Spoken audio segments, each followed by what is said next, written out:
Hello, my name is Lauren Marple, and today I will be discussing the relationship between exclusive enteric nutrition, or EEN, and the gut microbiome in the treatment of Crohn's disease. I will start off with a brief introduction of Crohn's disease, exclusive enteric nutrition, as well as the effect of exclusive enteric nutrition on Crohn's disease and the effect of EEN on the gut microbiome. I will then present some data of current research and then discuss a few data gaps and then see what could be next up in the research.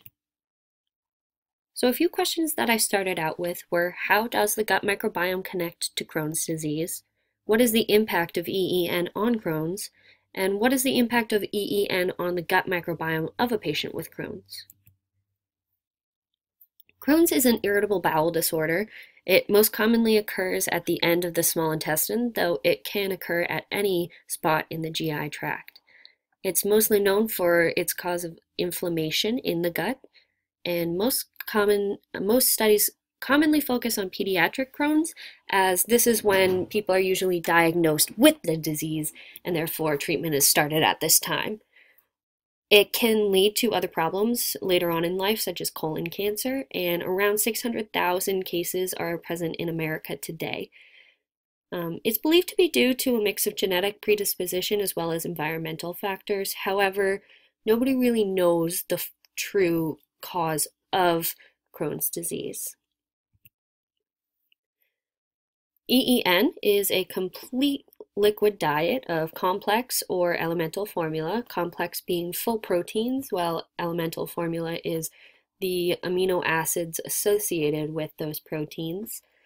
There's also a therapy that is a lot like EEN, however it is PEN, which is partial enteric nutrition, and this consists of the same elemental or complex formula. However, patients also are able to eat normal table food while they are following this therapy. It's not quite as effective as EEN, as you will see in the data coming up. EEN usually lasts for about 8 to 12 weeks, but for the most part they stop treatment after 8 weeks, as it's mostly done its job by then. It's as effective as steroids, however it doesn't have the nasty side effects that are associated with steroid use, and it dramatically changes the diversity and the composition of the gut microbiome. In Europe, over 50% of pediatric gastroenterologists are using EEN, while unfortunately less than 5% are using it in the US. A large percentage of pediatric patients have achieved remission using EEN.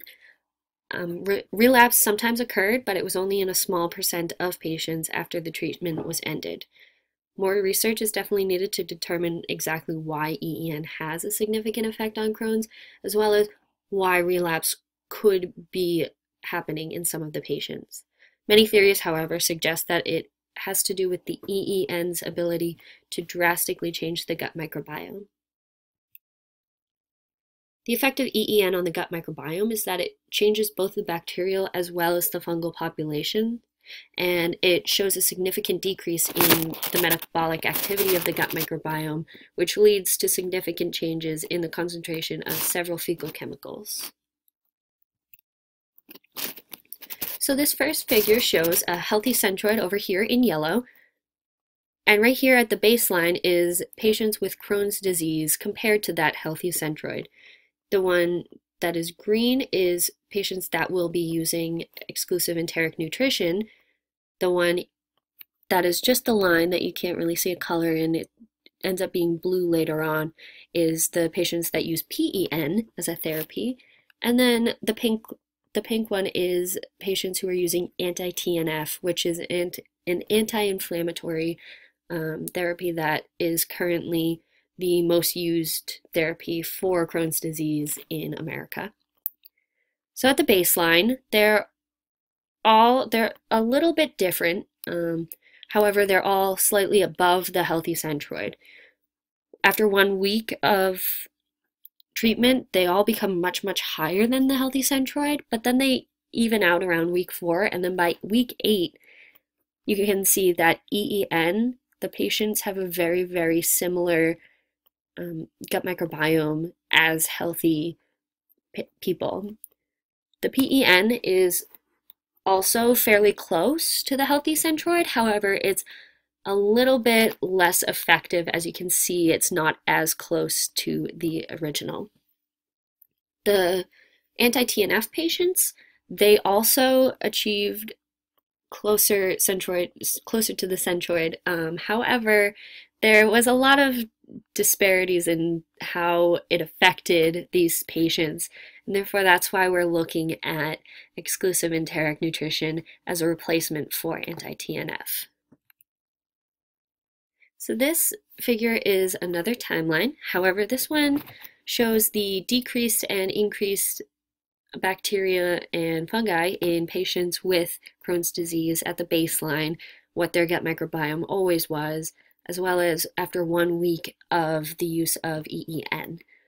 So at the beginning, these patients showed a decrease in many bacteria, such as Akkermansia, which is shown to improve metabolic health, Eubacterium, which helps digest resistant starches, Odorobacter, which doesn't really help or harm the gut microbiome, and then Parabacteroides, which helps digest fiber and protects against inflammation. However, it's interesting that Parabacteroides is almost always absent in patients with chronic IBD. Then there's Prevotella, which is a beneficial bacteria in plant-rich diets. However, it can also be associated with inflammation. And then Rosebarria, which breaks down the sugars to feed the cell lining of the colon. The 3 bacteria that are increased in patients with Crohn's disease include Eggerithelia, which is rare, but when it's found, it's always significant. It's found a lot in Crohn's disease patients and other patients with IBD. Then there's Escherichia, which is it's found normally in human guts, but it tends to be elevated in Crohn's disease. Then there's Villanella, which aids in the lactate fermentation, and it's not really pathogenic. The fungi that are increased in the instance of Crohn's disease include Candida, Clavispora, and Cyberlindnera. These all have very different functions in the gut microbiome. Candida, an overgrowth of it, can lead to a leaky gut in healthy people. Clavispora is one of the most abundant yeasts in the healthy gut, as well as Cyberlindnera.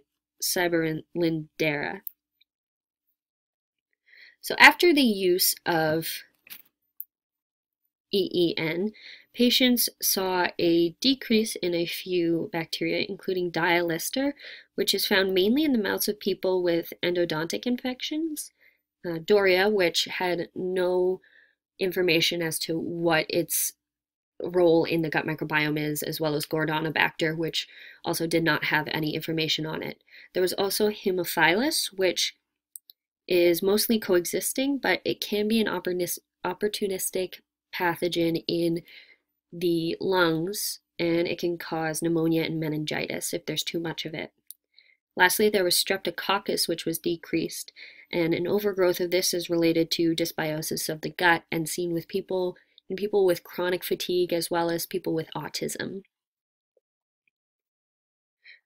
Interestingly, there was a decrease in the Candida, the Clavispora, and the Cyberlindnera, and then the only bacteria that was increased, actually the only microbe that was increased was L. stipes, which is indicative of a healthy gut, and it actually is inversely related to obesity. So this table shows some of the bacteria that are associated as well as inversely associated with Crohn's disease, as well as some other irritable bowel disorders and symptoms. Some of the bacteria that are inversely associated include Akkermansia, Dialister, Bifidobacterium, Odorobacter, and Rosebarria. A lot of those were discussed in the previous slide. Then there's some that are associated directly, which include Escherichia, Shigella, and Ruminococcus. So some data gaps are that there has been no concrete conclusions drawn from any of the current research, and a lot of that has to do with the fact that there have been a lot of research on very small sample sizes, and because of that, they can't draw any conclusive evidence. Many also disagree on the causation of Crohn's disease in the microbiome, and then there's also disagreement on the exact science behind the effectiveness of EEN. Another problem is that the analysis of microbes is mostly completed using fecal samples. There was actually only one study that did not use fecal samples to collect the information on the gut microbiome. This is important because fecal samples don't contain all of the microbes that are present in the gut. A lot of microbes that are attached to the mucosal lining of the gut that are really important to the health of the gut do not transfer into fecal samples. So that's a lot of information that we're missing. So what's next?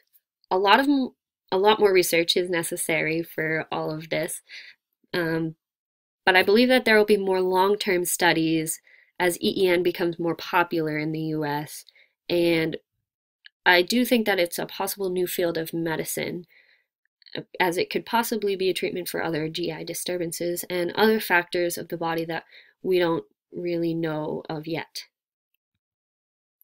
In conclusion, there's still a lot to learn about the gut microbiome with respect to Crohn's disease and EEN, but there's a significant effect of the gut microbiome in Crohn's patients using EEN therapy. And the outlook is promising, but there are more questions than answers right now, so we definitely need to look more at the individual microbes that are affecting the gut microbiome, as well as the microbiome as a whole in its effectiveness on Crohn's and how it is changed during EEN therapy. Thank you very much.